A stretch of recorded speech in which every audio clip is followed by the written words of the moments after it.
I-image na po ni Kristo makapakuking krus, pawaganan naman, na yung Diyos kami taning anak kami pakuking krus, kaluguran ay po yung tao, ing balang metong at metong kekatamo, itamong makasalanan ban kanita, itang deme wala kekatamong kadiosan tamo, uling kasalanan, manumbalik pasibayo.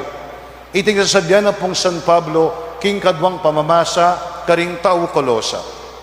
Jesus kailangan niyang mipaking krus at mati ang tingkapamintuan, banitang bene wala kay katamo, dalaning kasalanan, manumbalik kay katamo.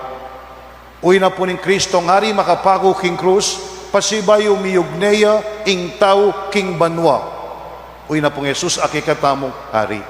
Tandaan tamo po Jesus, bay miruluking kayang trono, kimit mong kayo pa yan. Uy tapoy naraman ng Jesus. Mipako king krus, mete, nikot-kot, dinalan kasakitan.